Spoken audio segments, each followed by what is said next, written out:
बच्चे की जिंदगी सफल हो जाए। पिता ने तुरंत ही जवाब दिया कि हम अपनी आंख नहीं दे सकते, क्योंकि मुझे ऑफिस में रोजाना आना जाना होता है, मैं अपनी आंख नहीं दूंगा। लेकिन मेरी माताओं, मेरी बहनाओं, जिस मैया ने जन्म दिया था चारपाई पर, उस पलंग पर लेटी है, उस मैया ने हंसते हुए कहा कि आप आंख नहीं दे रहे हो तो हम अपने बच्चे के लिए एक आंख निकलवा दूंगी। उस मैया ने अपनी एक आंख निकलवा दी और बेटा की आंख में डलवा दी। आंख डलवा करके डॉक्टर ने बच्चे को गोदी में दिया। मैया के आंसू तो निकले, लेकिन मैया ने गर्व बहुत किया कि ये बच्चा हमारा अच्छा हो गया, हमारी जिंदगी तो खैर कुछ नहीं है, इतनी कट गई है तो और कट जाएगी, एक आंख से गुजारा कर लूंगी। लेकिन वही बच्चा जब कुछ बड़ा हुआ तो मैया उस बच्चे को पढ़ाने की कोशिश करती है। एक बार किसी कारणवश उस बेटा के पिता की मृत्यु हो गई। मैया और बेटा दो बच्चे, मैया की एक आंख नहीं है। मैया ने कहा कि हम अपने बेटे को पढ़ाऊंगी। बेटा की पढ़ाई के लिए वो मैया मेहनत करने लगी एक आंख से। लेकिन मैया जो थी वो, उसका रंग सांवला था, बहुत सांवली थी। वो बेटा जब बड़ा हुआ स्कूल में एडमिशन करा दिया। जब वो बेटा हाई स्कूल करता है तो मैया को चिंता रहती थी कि आज हमारा बेटा खाना खा के नहीं गया है तो हम अपने बेटे को टिफिन लगा के ले जाऊंगी। वो मैया टिफिन लगा के जब कॉलेज में जाया करती थी तो उस बच्चे के कुछ साथी थे, वो आपस में कहा करे कि तेरी मैया बहुत काली है। ध्यान देंगी मेरी माताएं। वो बच्चों ने कह दिया कि तेरी मैया बहुत काली है, ऊपर से तेरी मैया की आंख नहीं है, तेरी मैया को देखकर बेइज्जती हो जाती है, अठैन हो जाती है। उस बालक ने अपनी मैया से घर में कह दिया कि मैया आज से तू स्कूल में नहीं जाएगी, मुझे खाना लेके नहीं जाएगी। बेटा ने जब ये कहा तो मैया कहने लगी बेटा मैं क्यों नहीं जाऊं, कि मैया तू जब स्कूल में जाती है तो हमारी बदनामी होती है, हमारी बेइज्जती होती है। मैया ने अपने हृदय में वो बात रख ली, एक खजाना समझ के रख लिया कि हमारे बेटे ने हमारी आज तोई नहीं कर दी, हमारी बेइज्जती कर दी। तो मैया ने कहा कि लाला अगर तेरी हमारी वजह से बेइज्जती हो रही है तो मैं स्कूल में नहीं जाऊंगी। लेकिन बेटा एक बात याद रखना, तू जो पढ़ाई कर रहा है ना बहुत अच्छे से पढ़ना, मैं तेरे साथ हूँ। वो मैया घर पे रहने लगी। उस मैया को बड़ा गर्व था कि हमारा बेटा पढ़ेगा, पढ़ लिख कर एक इंजीनियर बनेगा, हमारी इज्जत होगी। अभी नहीं हो रही है लेकिन आगे चल के हमारी इज्जत होगी। वो भैया लाला बड़ा हुआ, पढ़ लिख करके वो बाहर भेज दिया। अब मैया एक आंख वाली अकेली रह गई उस घर में। बेटा बाहर रहने लगा तो भगवान की कृपा से वो बच्चा इंजीनियर बन गया। माता बहनें ध्यान दे रही है ना, वो बेटा पढ़ लिख कर इंजीनियर बन गया। बेटा फोन करता है, मैया का हालचाल दो एक दिन लिया, फिर उसने फोन भी बंद कर दिया। अब वो बेचारी एक आंख वाली मैया घर में अकेली रहती थी तो मैया ने विचार किया कि हमारे लाला को तो फोन भी नहीं आ रहा, कोई संदेश भी नहीं आ रहा है। तो उस बच्चे ने एक पहला पत्र लिखा, संदेश, क्योंकि पहले फोन नहीं चला करते थे। उस पत्र में लिख दिया कि मैया अब तू चिंता मत करना, तेरा बेटा इंजीनियर बन गया है, अब तू भीख नहीं मांगेगी। मैया को बहुत खुशी हुई। अब तो महाराज एक दिन नहीं, दो दिन नहीं, एक साल बाद दूसरा संदेश फिर आया। हमारी माता बहने, हमारी भाई बंधु भी। 1 साल बाद जब संदेश आया तो उस पत्र में लिख दिया कि मैया मैंने शादी कर ली। मैया को बहुत दुख हुआ कि हमने जिस बेटे को पाला, जीवन दिया, उस लाला ने मुझे पूछा भी नहीं। फिर भी मैया ने उस बात को खजाने समझकर रख लिया। खैर कोई बात नहीं, आजकल के बेटा अपनी मर्जी से शादी कर रहे हैं। मैया ने कहा बेटा खुश रहो, आजाद रहो। अब तो फिर वही समय हुआ, 1 दिन नहीं, 2 दिन नहीं, 1 साल बाद फिर एक संदेश आया।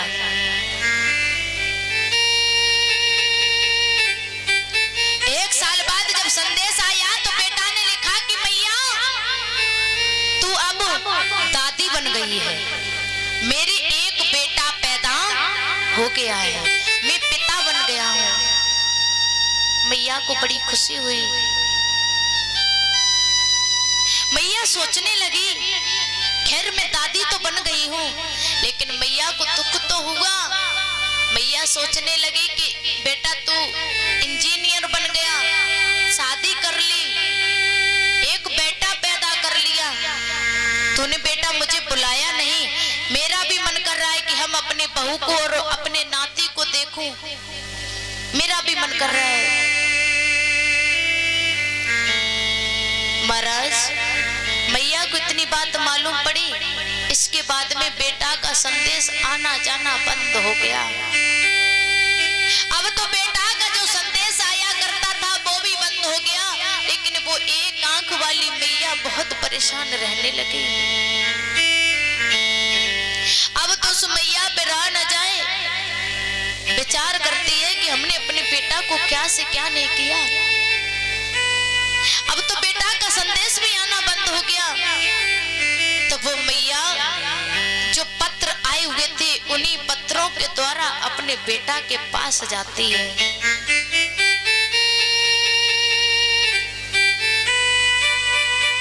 वही पत्र के सहारे से आज बॉम्बे पहुंची है वो बूढ़ी बाड़ी मैया, एक आंख वाली। महाराज जब वो अपने बेटे के दरवाजे पर पहुंची तो दरवाजे पर नौकर लगे हुए थे। उस मैया ने वही पत्र नौकर को दिखाया कि हम अपने बेटा से मिलने के लिए आए हैं, ये हमारा बेटा है। नौकरों ने जब वो पत्र देखे तो नौकर कहने लगे पत्र तो वही है, सही पते पर आई है ये माता जी। नौकरों ने कहा कि तू अंदर नहीं जा सकती है, ये काली कलूटी सूरत लेके तू कहां जा रही है, तेरा बेटा यहाँ नहीं है। उस मैया को धुतकार दिया, और जब मैया को धुतकारा है तो मैया वहां पर रोने लगी कि मैं अपना जीवन खराब करने के बाद बेटा को मैंने यहाँ पहुंचाया और बेटा मुझे अंदर नहीं जा पा रही हूँ। वो मैया मानती नहीं है, जबरदस्ती महलों में घुस जाती है। बेटा इंजीनियर था, कुर्सी पर बैठा हुआ था, और जैसे मैया ने बेटा को देखा तो कहने लगी बेटा तू मुझे भूल गया है ना, तेरी मैया आई है, एक बार इस मैया को तो देख ले, तेरी मैया ने क्या क्या किया है। इंजीनियर बेटा जो था उसने अपनी बदनामी के कारण अपनी पत्नी के सामने मैया को धुतकार दिया। मैया से कहने लगा हम तुझे जानते नहीं हैं, हम तुझे जानते नहीं हैं, तू कहां से आई है, अरे तेरी तो एक आंख भी नहीं है, चली जा तू यहां से। बेटा ने बदनामी के कारण मैया को भूल गया। वो मैया वहां पर रोने लगी, बेटा याद कर तू मुझे भूल रहा है ना, अरे वो समय याद कर, मैं तेरी मैया हूं, मैंने तुझे जीवन दान दिया है बेटा। तब तक बेटा की पत्नी इंजीनियर की पत्नी देखती है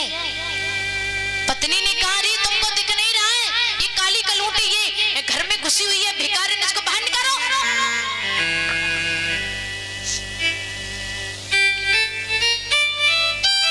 उस मैया को बाहर निकलवा दिया।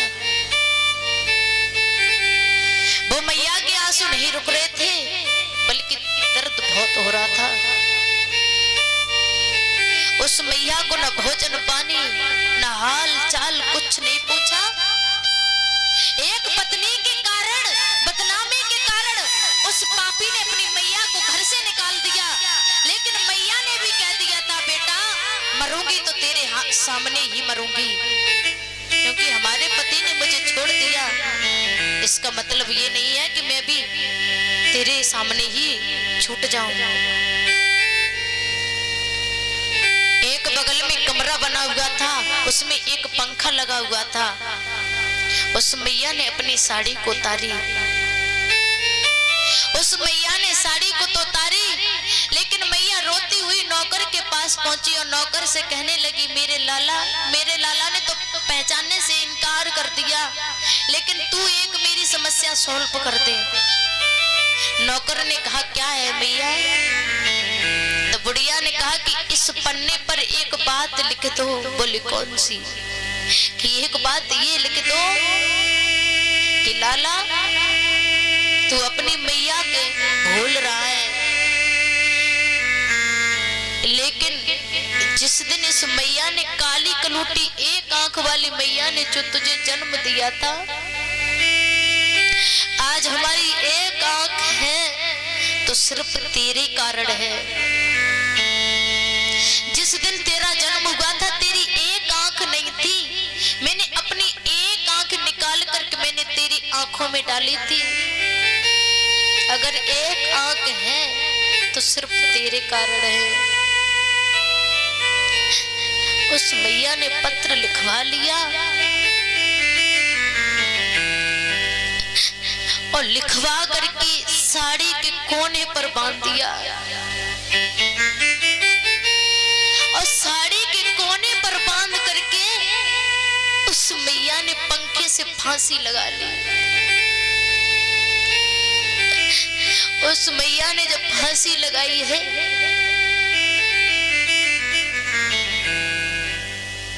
इंजीनियर की पत्नी आती है।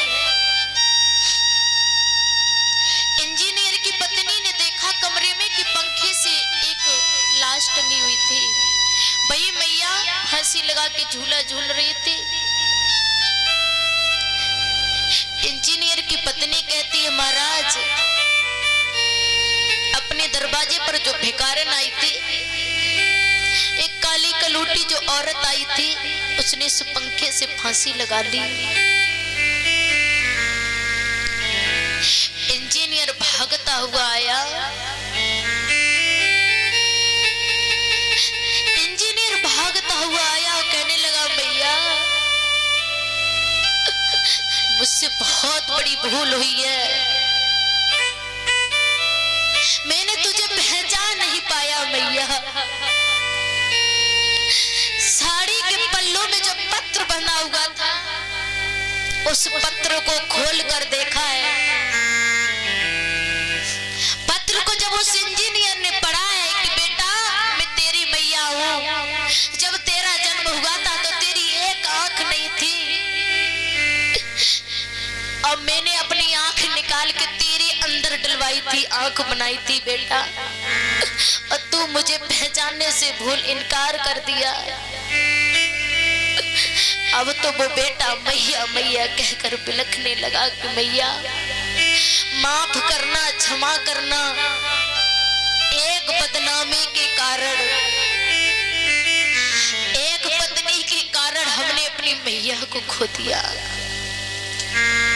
इंजीनियर अपनी पत्नी से कहने लगा कि मुझे दूर हो जाओ, दूर हो जाओ, मुझे कुछ दिखाई नहीं दे रहा, मेरी मैया इस पंखे से झूल गई है।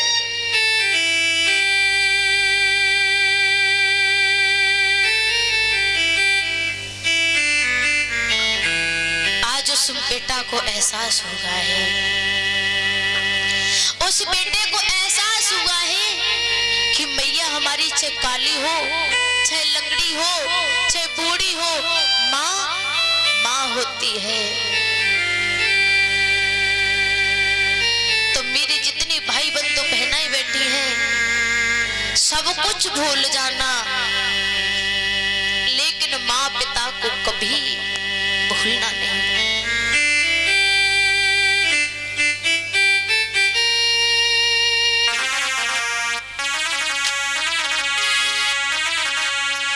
हर बात को भूलो तुम मगर,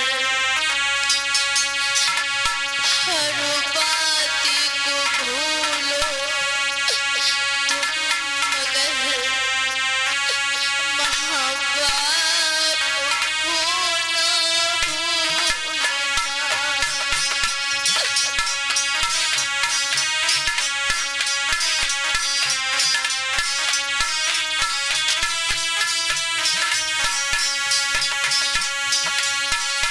हर बात को भूलो तुम मगर, माँ बाप को ना भूलना।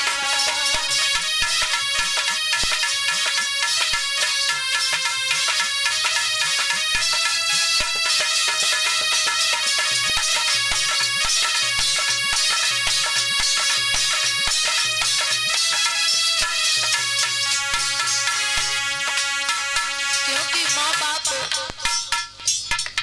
एक माँ बड़ी मेहनत से जन्म देती है, 9 महीना गर्भ में रखती है और 9 महीने के बाद वो मैया 1 साल नहीं 2 साल तक आपका पालन पोषण करती है, स्नान ध्यान कराती है। जो मैया भोजन खाती है उससे पहले तेरा पेट भरती है।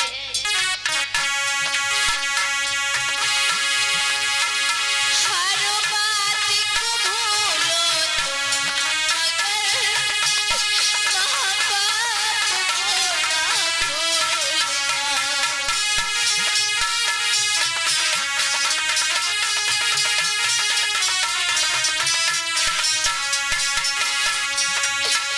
हर बात को भूलो तुम मगर, हर बात को भूलो तुम मगर, माँ बाप को ना भूलना।